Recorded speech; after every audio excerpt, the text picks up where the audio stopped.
Pushkin.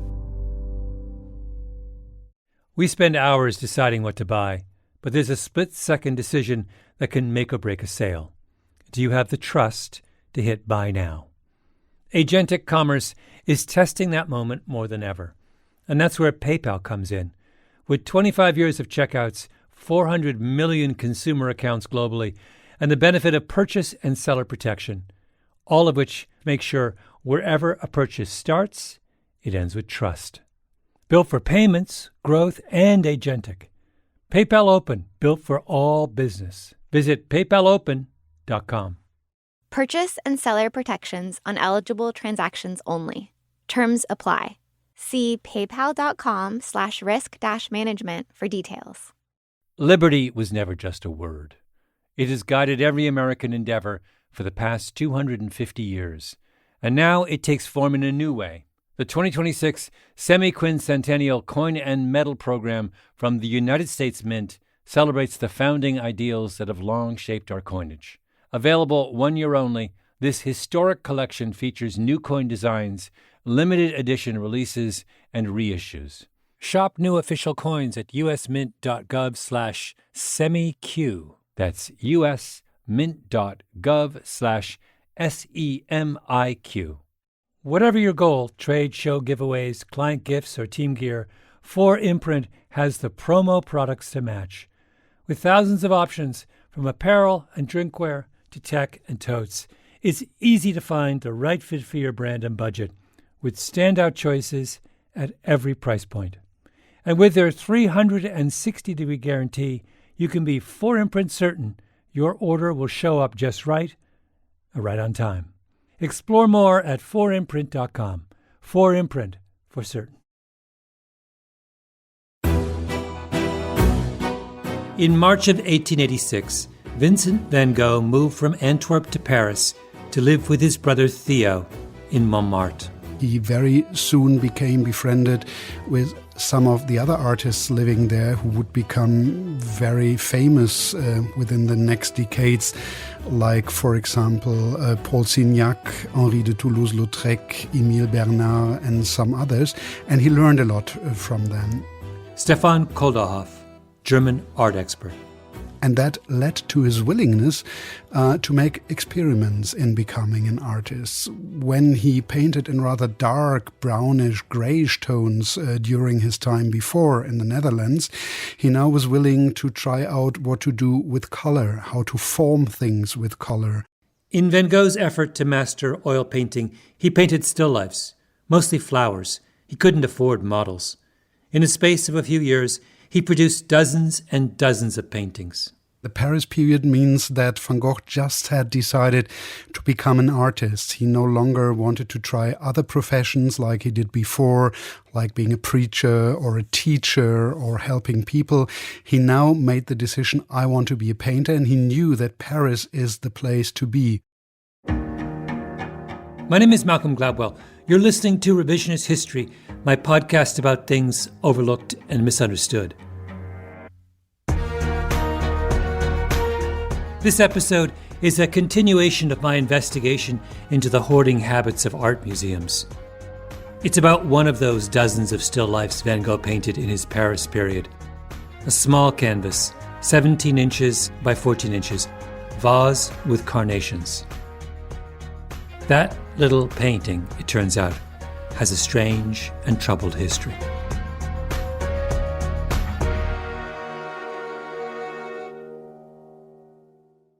Van Gogh painted Vase with Carnations right after his arrival in Paris.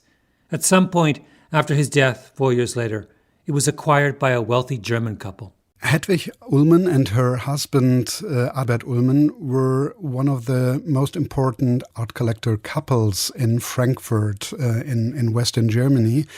They made their money out of business. They very early decided to invest money in works of art which were not commonly regarded as very important works.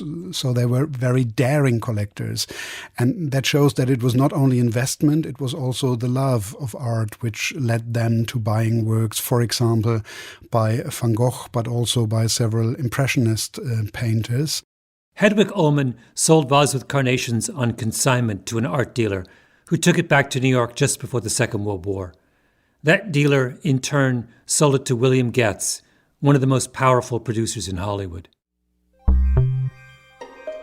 Getz and his wife Edith, daughter of the legendary Louis B. Mayer, had one of the greatest private collections of Impressionist art in the world. My grandmother was called the hostess of Hollywood, and she spent her entire life hosting these lavish dinner parties. People, the likes of Laurence Olivier and Truman Capote and Yul Brynner. That's Getz's granddaughter, Victoria Bleeden. I mean, I had dinner with Laurence Olivier when I was 6 years old. You know, I'd be sitting amongst the Fancy Latour and the Degas and the Manet, and this is our childhood. You know, finger bowls and the whole 9 yards.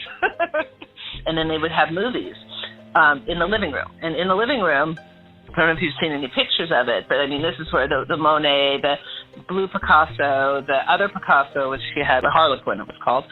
And all these paintings were on the wall, and all of a sudden we sit in the living room, and all couches and everything, and a painting would come up, and the screen would come down, and then we'd watch movies. Kind of our childhood. The priceless art would disappear into the ceiling, and a movie screen would descend in its place. If that isn't the greatest metaphor for Hollywood, I don't know what is. In 1956, Kirk Douglas starred in a movie about Van Gogh called Lust for Life. Few people know the real story of this intense, strong-willed man. Now his tumultuous career is revealed for the first time with frankness and intimacy. With all that, if you look at the corner of the movie poster for Lust for Life, there it is, Vase with Carnations. But by then, Getz had sold it. He didn't hang on to his Van Gogh the way he did his other treasures.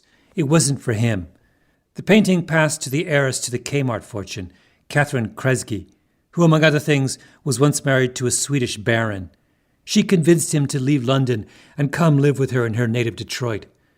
Perhaps, unsurprisingly, the Swedish baron's order for Miss Kresge did not survive the move to Michigan. When Kresge died in 1990, she willed Vase with Carnations to the Detroit Institute of Art. She gave it without restriction, meaning the DIA, as it's known, could do with it what they wanted, sell it, trade it. They didn't have to make it part of their permanent collection. Kresge clearly didn't care any more for the painting than Getz did, and neither did the DIA. They put it in their basement for 20 years. Vincent van Gogh painted many remarkable canvases. This is not one of them. He also painted larger flower still lifes in Paris, but this is a smaller one. Thus, a kind of canvas which I think was not meant for sale or as a present for acquaintances or girlfriends or his models or so. It was just for trying out things. Art experts like to damn with faint praise.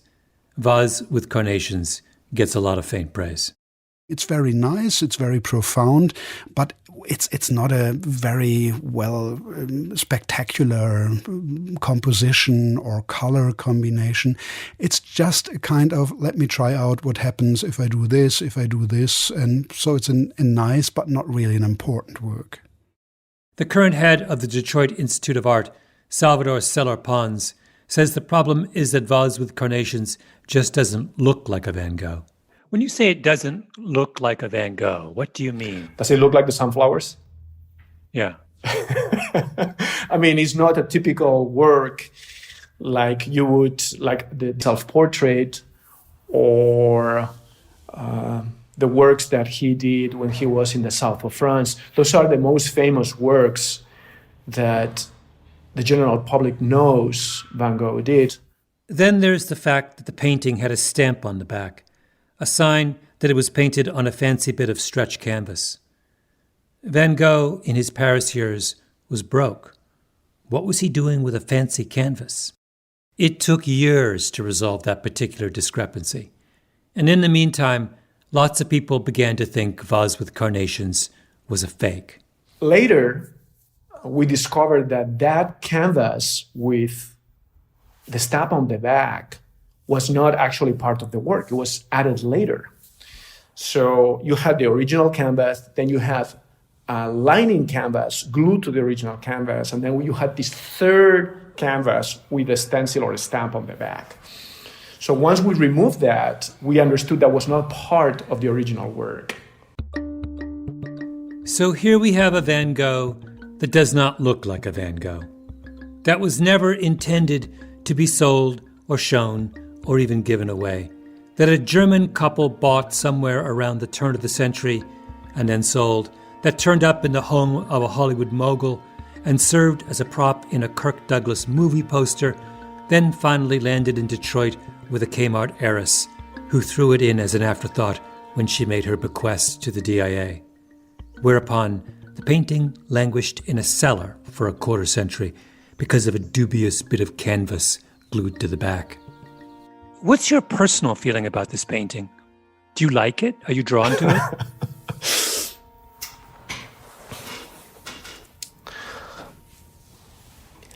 I like it because I have a personal story connected to it. When I came to the museum, the painting was in storage as an attributed painting by Van Gogh with basically no value. I was able to bring it up to the galleries and put it together with the other 4 Van Goghs that the DIA has. A work that it looks like a painting by a Sunday painter, as considered by a forger, would have no value, no monetary value. But the minute we consider it as by Van Gogh, it has a value of several $1 million. However, the painting has not changed. The painting continues to be what it is. What has changed is the perception that we have on the painting. And that is a really interesting concept to think about. So I like the painting a lot for that. Yeah. But if someone said to you when you retire as director, you can take one of the DIA's Van Goghs with you, which one would you take? Not this one. No. So why should we care about vase with carnations? We shouldn't. It's not the painting that matters. The painting is just a MacGuffin. The Dick Cavett Show! In case you don't know what I mean by MacGuffin, let's consult The Dick Cavett Show, 1972. Cavett's guest is the legendary film director Alfred Hitchcock, the great proponent of MacGuffins. Can you explain what a MacGuffin is? Yes, a MacGuffin you see in most films about spies. It is a thing that the spies are after. In the days of Rudyard Kipling, it would be the plans of the fort on the Khyber Pass. Mm-hmm. It would be the plans of an airplane engine and the plans of an atom bomb, anything you like. It's always called the thing that the characters on the screen worry about, but the audience don't care. Mm-hmm.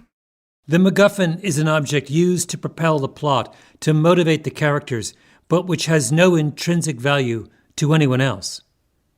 Vase with Carnations is a MacGuffin.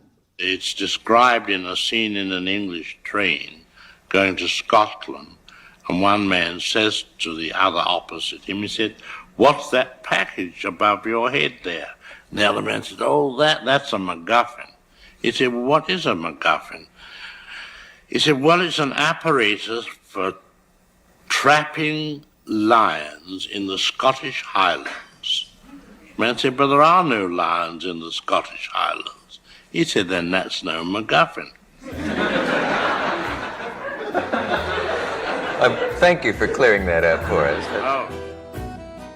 I repeat, it's not the painting that matters. That has always been the mistake with the way people have thought about Vase with Carnations. No more MacGuffins. After the break, let's start this story again.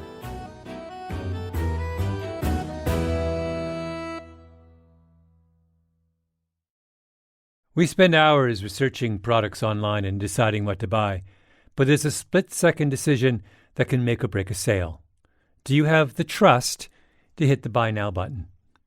The way we discover and compare things is evolving, happening faster and influenced by new forms of intelligent advice. But the underlying trust question doesn't go away. If anything, it's more important than ever. That's where PayPal comes in. For more than 25 years, they've been a trusted way to pay. And now PayPal can make the agentic era of commerce work for merchants, letting them maintain control of their brand, their customer relationships, so even as the way we shop changes, the moment that matters most still feels familiar and deeply dependable. Built for payments, growth, and agentic. PayPal Open, built for all business. Visit paypalopen.com to get started. Purchase and seller protections on eligible transactions only. Terms apply. See paypal.com/risk-management for details. This show is sponsored by BetterHelp. BetterHelp's 2026 State of Stigma report surveyed 2,000 Americans and revealed that 85% of Americans believe getting support is wise, yet 74% say society discourages people from doing so. This makes no sense, right? If you have a toothache, society doesn't discourage you from seeing a dentist. If your car breaks down, society doesn't discourage you from seeing a mechanic. If your heart is literally broken, as in not functioning, society doesn't discourage you from seeing a cardiologist. But if your spirit is broken, if you're struggling with some burden, society says you don't deserve help. I think it's time to end this self-defeating contradiction. Your spirit is not less worthy of our concern than your heart or your teeth or your car. Which brings me back to BetterHelp. BetterHelp has quality therapists. They work according to a strict code of conduct and are fully licensed in the U.S. Don't let stigma stand in the way of support. Start therapy with BetterHelp. Sign up and get 10% off at betterhelp.com/Gladwell. That's better, HELP.com/Gladwell. Whether you're planning a big event, launching a new campaign, or just stocking up on team gear, finding the right promotional products makes all the difference. That's why so many brands turn to 4imprint. They offer thousands of options, from on-trend apparel and premium drinkware to tech, totes, and giveaways, so you'll find the right fit for any audience, purpose, or budget. You can customize it all: your logo, your message, your look, and many items come with no setup charge to help you save. And if you're really watching the bottom line, you'll find standout choices at every price point, so you can make a real impact while staying on budget.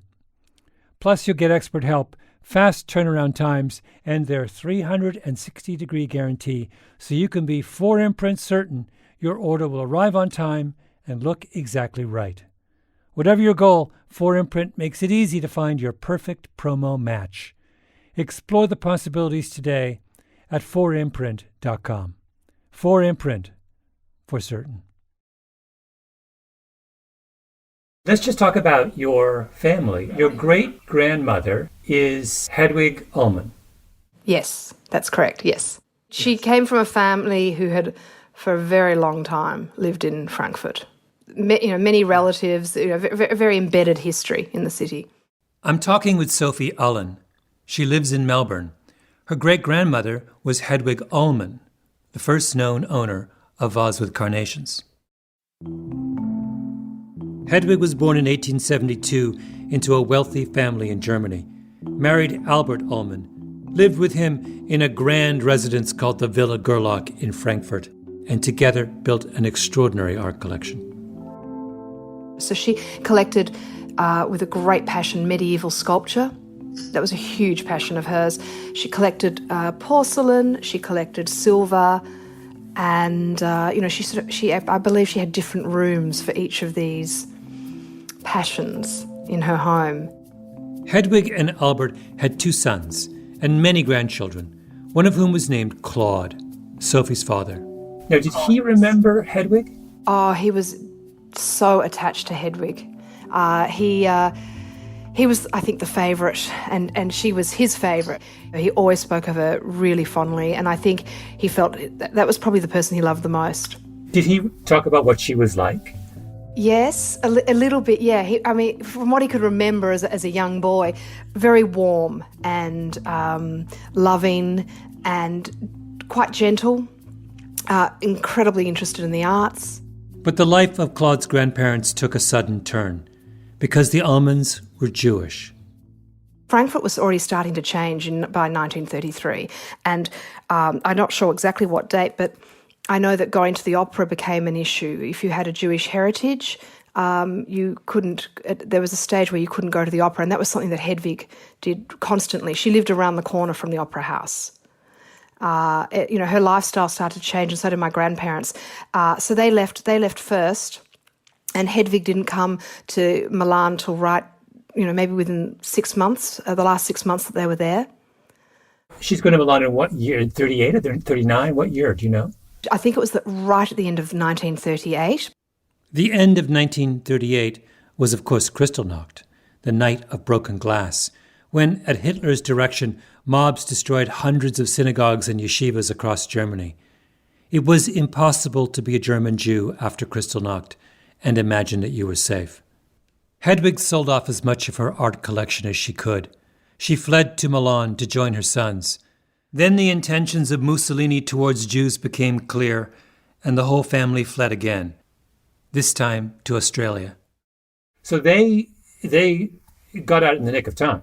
Yes, they did. And they go via the Panama Canal. I remember my father, I don't know how on earth he could have remembered that because he was under 2 years of age, but I think it was about a 6-week trip, and the two brothers with their families, they both had 2 children each, and Hedwig as the matriarch, they brought her all out. So there were 9 of them. They made it to Melbourne, changed their last names. Ullman became Ullen, and in May of 1945, 4 days before the end of the war, Hedwig died. My father and my uncle probably spent most of their lives just assimilating and embracing the life they had, and I think bearing the sadness as much as they could, because there's definitely a sadness. There's gratitude and there's sadness. They go along together in our life. And it's come through to my generation too, in a way, yeah. Then, late in his life, Claude Ullen decided to revisit the family's past, to find the family's art collection that had been lost in the desperate escape from Germany. What do you think motivated him? How would he have expressed his desire to pursue these claims? Without sounding dramatic, it's just, I know that my father, all throughout his life, to some degree, maybe within his psyche, or he struggled with the fact that the family had to leave Europe. It was like a baseline in his life that there had been this massive disruption, and he just carried this sense of loss. It would have started with the loss of Hedwig. That would be the first loss he could understand, because it was a loved grandmother, the one who doted on him from the stories. I thought he was the bee's knees, and he was closer to Hedwig than he was to his own mother. So Claude Ullen sat down and went through his grandmother's papers, trying to reconstruct what artworks she and her family had owned in the years before the war and where they had ended up. Some of the works had vanished. Others were in plain sight. You can find a few for yourself if you spend a few hours poking around the internet. There's a Paul Gauguin sold by Hedwig's sister-in-law in 1938, as she too fled Frankfurt. That painting ended up at the Toledo Museum of Art in Ohio. The family had sold the Gauguin along with a lovely Van Gogh called the Diggers. The Diggers ended up in the hands of a department store heir, who then gave it to the Detroit Institute of Art in the late 1960s. There's a Virgin and Child by Lucas Cranach the Elder from the 16th century, now in the University of Arizona Museum of Art. Then there were the 4 beautiful wall panels in Hedwig's dining room by the prominent German landscape painter Hans Thoma. Spring, summer, winter, fall. Claude Ullen couldn't find out where any of those had gone. And finally, there was the small, modest still life acquired by Hedwig and her husband back in the heyday of their collecting. Vase with Carnations, Vincent van Gogh, 1886. I wasn't alive during Hedwig's lifetime. I wasn't even born. I wasn't born for another quarter of a century or even more. But she was very much a part of our lives, which was talked about constantly and very fondly, and her life was all around us in some way. As Claude Ullen began his investigation into Hedwig's lost art collections, other Holocaust survivors and their families started to do the same thing. There were conferences, laws passed. Europe, in particular, had a growing movement to reconsider the status of art sold, lost, or confiscated during the war. And it seemed that the world was changing and restitution might be possible. My father was very excited and hopeful, deeply hopeful about it, whilst I had a very different reaction. I was a young adult at the time. I was almost sort of like, don't get your hopes up, don't go there. It's just going to bring up, I think it was because I thought it was going to bring up all these feelings that I knew were down there, but I didn't know what they were. And it's actually, for someone who's third generation, it's still very confronting. And that's actually surprises me, and still it continues to surprise me. I never met Hedwig, so why do I feel like this? But I do. It is very much a part of me. And it's almost inexplicable. I'm sort of trying to interrogate it a little bit more now because I have to face some of these things, some of these situations with the paintings and what to do with the legacy. I think it's a really interesting and important point because, in other words, when your father pursued some of these claims, it's not just about the art, it's about healing. Oh, yeah, absolutely. It's not necessarily about material possessions. The material possessions are kind of like the marker, or it's what everything orients itself around, but it's not actually what this is really all about. The art is a symbol. Yeah.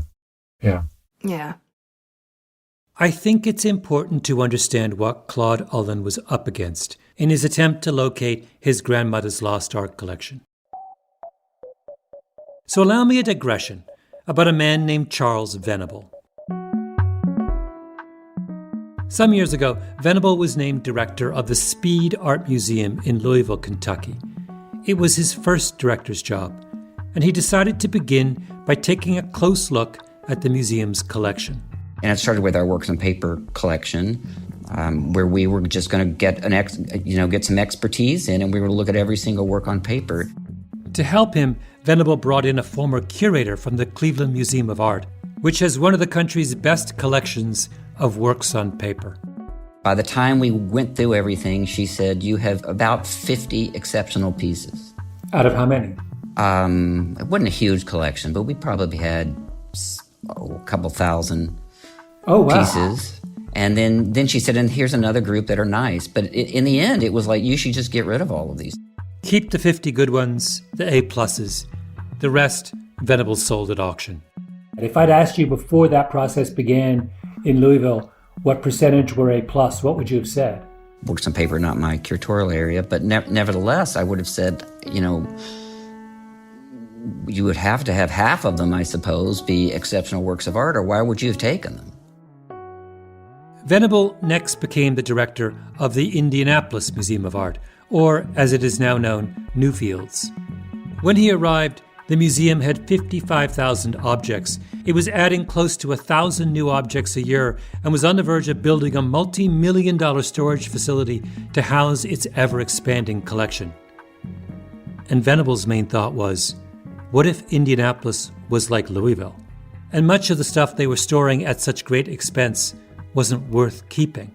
So he and his curators at Newfields began combing through every one of the objects in the museum's collection. They assigned each artwork a grade. A was for something that any museum in the world would want. B's were things that made sense for Indianapolis to have in its collection. C's were D's didn't belong at all. The good stuff and the bad stuff were easy to identify, but it took years to figure out the B's and C's.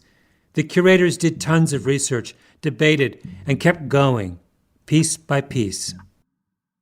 Our collection is now about 44,000 works of art. Mm-hmm. Down from 55,000.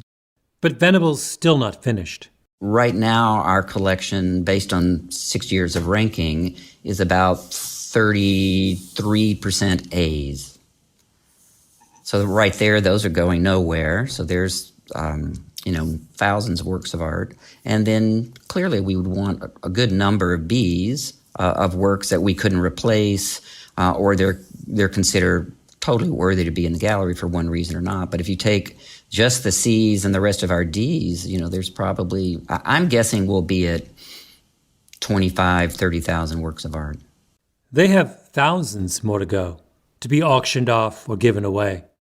We have big holdings in contemporary glass, but we don't need 400 pieces in storage. So we gave 100 pieces of contemporary glass to the Glick Center for Glass at Ball State University in Muncie, Indiana, so students could learn technique from them. Now, if you listened to the previous episode, you know that no one does this in the museum world. No one tries to get smaller. No one gives things away like that.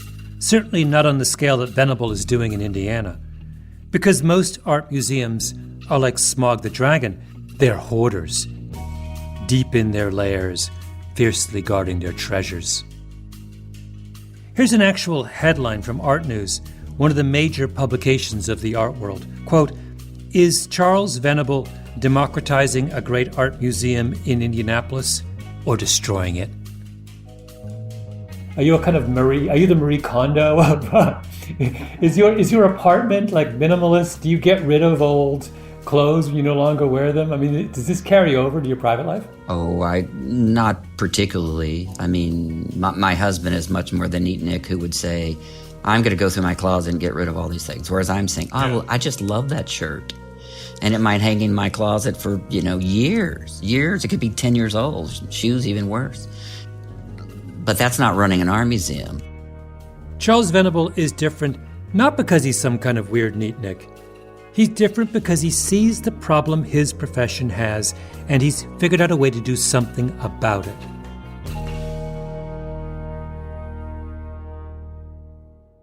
I asked Randy Frost about what it takes to convince a hoarder to thin their collection.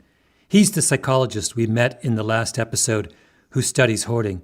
He told me that with hoarders, the first step is talking about the object. So you're saying in this case, the act of forcing someone to conceive and verbalize their attachment to the object helps them get rid of it? Yes. Shatters the bond in some way, or? Well, I think it puts their attachments into the context of the values of their life, because we focus a lot on values. What is it that you value in your life? What do you want your life to be like?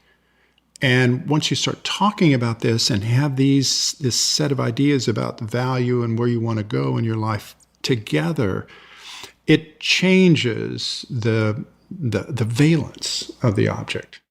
This is what Charles Venable and his curators were doing in Indianapolis as they worked their way through the collection, changing the valence of the objects. They were asking, what is it that we value as a museum? Is this object consistent with those values? Acquiring art costs money. The museum is a nonprofit with a mandate to serve the people of Indiana. Venable doesn't see how collecting more and more stuff that the public will never see, not to mention spending millions of dollars to warehouse it somewhere, is consistent with that responsibility. You need more conservators, you need more art handlers, you need more registrars, you need bigger computer systems. If you asked Charles Venable to give up a work of art for some broader, larger reason, he could do it because he's developed a system for giving things up. So I asked him, theoretically, about how he and his curators might evaluate vases with carnations if it were in their collection. So there's about as famous an artist as you could find, but it's very much a minor work of that artist. Is that an A or not an A? I mean, not knowing that particular painting. Yeah. So I'm just thinking as a sort of that abstract question. Famous artist, minor work. We wouldn't call that an A. Yeah. We would give it a little bump because it's by Van Gogh, a very famous artist, but it wouldn't make it an A just because it had his name on it. Yeah. It would be a minor work by that artist, and then the questions we would ask is, are we doing a great artist by Van Gogh, who in many ways changed the course of Western art history? Are we doing his legacy and his work a good deed by showing a pretty minor, mediocre work in a great institution? And particularly an institution that has much better works by Van Gogh. where you can show an A+ at a place like Detroit. Why would you bother with a minor thing? If we were offered a painting like that, we would. If somebody wanted, we wouldn't buy it for sure. And if somebody wanted to give it to us, we would say, well, this is not something that's right to go on our walls. If you want to give it to us, are you willing to let us sell it and then bring the money back to the collection and buy something that your name can go on? Charles Venable is adept at changing the valence of the objects in his possession. He can give things up, but he's the exception. The rest of the art world is still in the grip of their compulsion.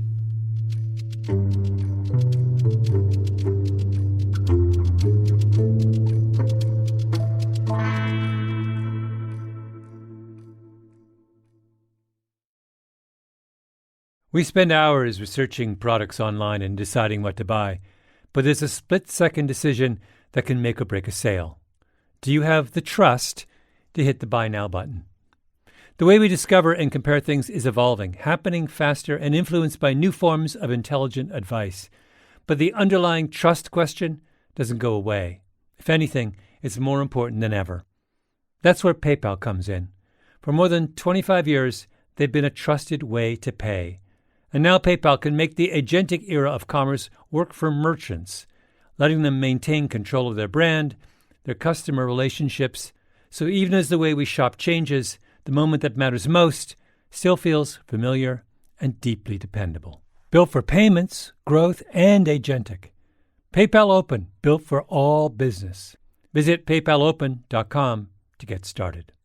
Purchase and seller protections on eligible transactions only. Terms apply. See paypal.com/risk-management for details.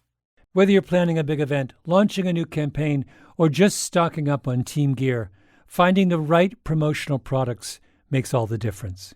That's why so many brands turn to 4imprint. They offer thousands of options, from on-trend apparel and premium drinkware to tech, totes, and giveaways, so you'll find the right fit for any audience, purpose, or budget. You can customize it all: your logo, your message, your look, and many items come with no setup charge to help you save. And if you're really watching the bottom line, you'll find standout choices at every price point so you can make a real impact while staying on budget. Plus, you'll get expert help, fast turnaround times, and their 360-degree guarantee so you can be 4imprint certain your order will arrive on time and look exactly right. Whatever your goal, 4imprint makes it easy to find your perfect promo match. Explore the possibilities today at 4imprint.com. 4imprint, for certain. Liberty was never just a word. It has guided every American endeavor for the past 250 years. And now it takes form in a new way. The 2026 Semi-Quincentennial Coin and Medal Program from the United States Mint celebrates the founding ideals that have long shaped our coinage. Available 1 year only, this historic collection features new coin designs, limited edition releases, and reissues. Shop new official coins at usmint.gov/semiq. That's usmint.gov/SEMIQ.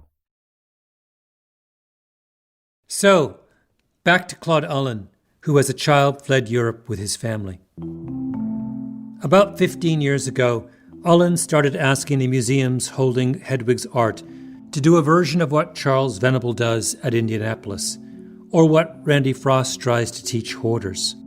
To break their attachment to a specific object by asking a broader question about its relationship to their own values. In essence, Ullen told the museums, "My grandmother and her family sold some of their prized possessions in a moment of desperation and panic to help finance their escape from certain death. Are you sure you feel right about owning an object with that kind of history?" Ullen started with the Gogh street in Tahiti and the Van Gogh, the Diggers, that were once owned by Hedwig's brother and sister-in-law. Ullen and a group of his relatives approached the Toledo Museum and the Detroit Institute of Art with their requests. The family was forced to give these paintings up under duress in 1938. Could they get them back? And what happened? the two museums turned around and sued the Ullans. That was in order to, and this is one of those wonderful legal euphemisms, quiet the title to the painting. And when the case went to court, the museums won on the narrow grounds that the statute of limitations had expired. According to the federal court in Detroit, the Ullans case would have been valid only if they had filed a claim for the diggers within 3 years of when the painting was first sold. It was sold in 1938, so they needed to have asked for it back by 1941, when those members of the Ullan family who had not managed to flee for their lives were sitting in concentration camps. Ullan had asked the museums to consider the morality of their attachments. They responded by pointing to the legality of their attachments. They don't want to make this about values. No hoarder would. Consider the story of another Van Gogh, a spectacular painting called The Night Café. It was once owned by a Russian collector. The Bolsheviks seized it when they took power in 1918. It's worth hundreds of millions today.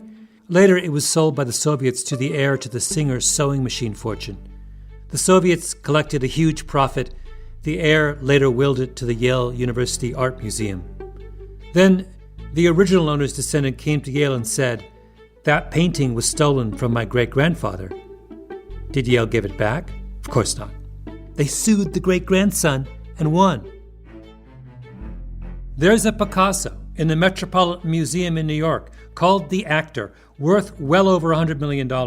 It had been owned by Paul and Alice Lefman, a Jewish couple in Cologne, Germany, who fled for Italy in 1937. Sound familiar?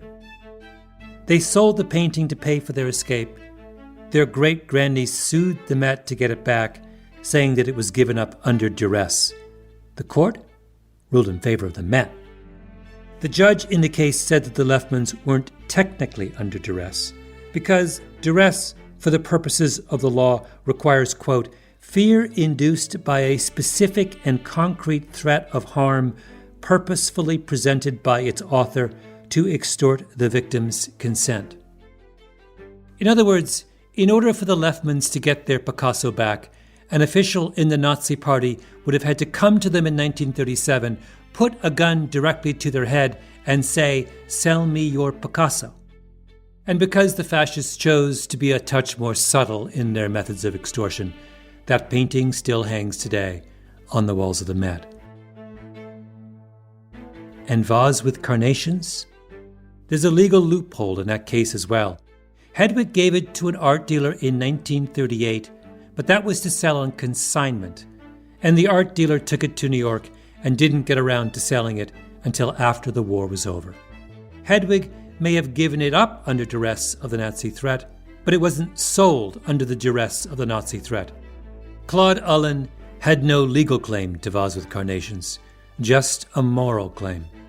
And moral claims matched up against the compulsions of the hoarder don't amount to much.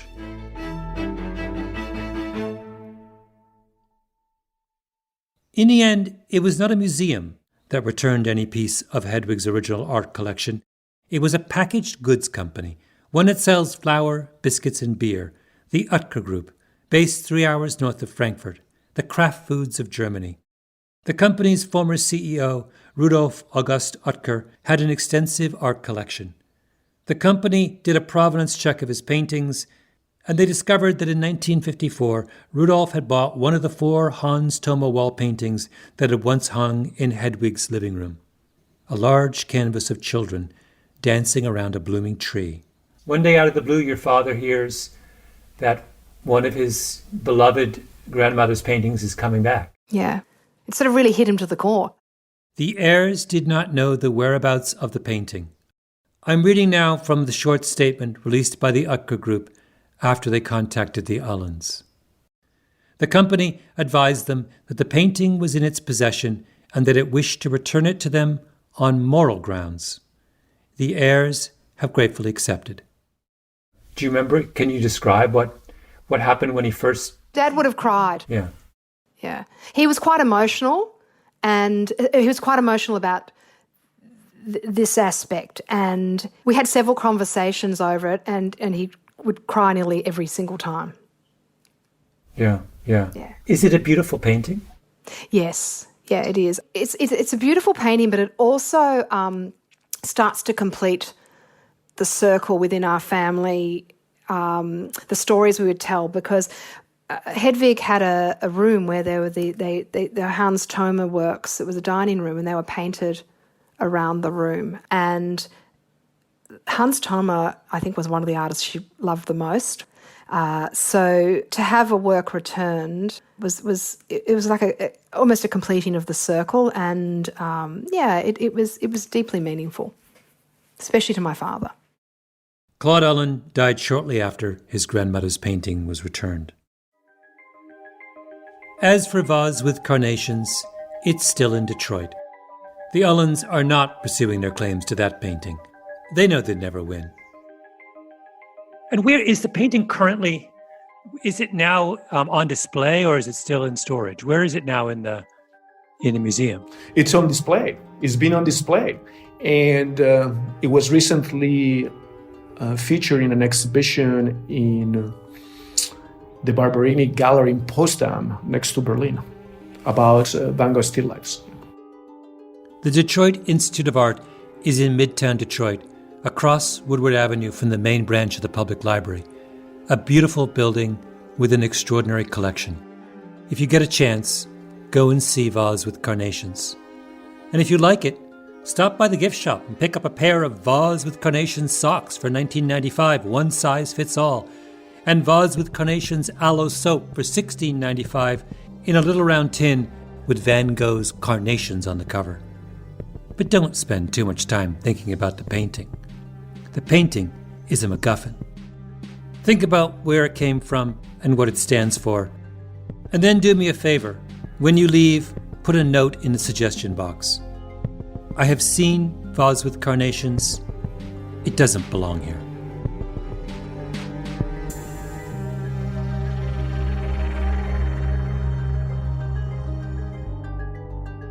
Revisionist History is produced by Mia Lobel and Lee Mengistu, with Jacob Smith, Eloise Linton, and Anna Naim. Our editor is Julia Barton. Original scoring by Luis Guerra. Mastering by Flawn Williams. Fact-checking by Beth Johnson.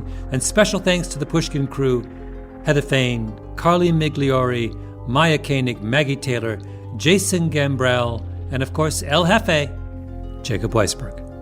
I'm Malcolm Gladwell.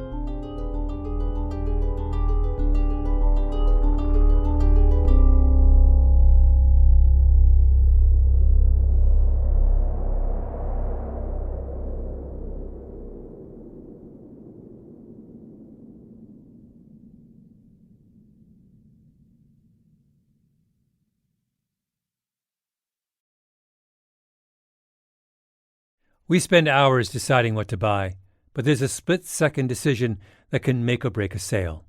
Do you have the trust to hit buy now? Agentic commerce is testing that moment more than ever, and that's where PayPal comes in. With 25 years of checkouts, 400 million consumer accounts globally, and the benefit of purchase and seller protection, all of which make sure wherever a purchase starts, it ends with trust. Built for payments, growth, and agentic. PayPal Open, built for all business. Visit paypalopen.com. Purchase and seller protections on eligible transactions only. Terms apply. See paypal.com/risk-management for details.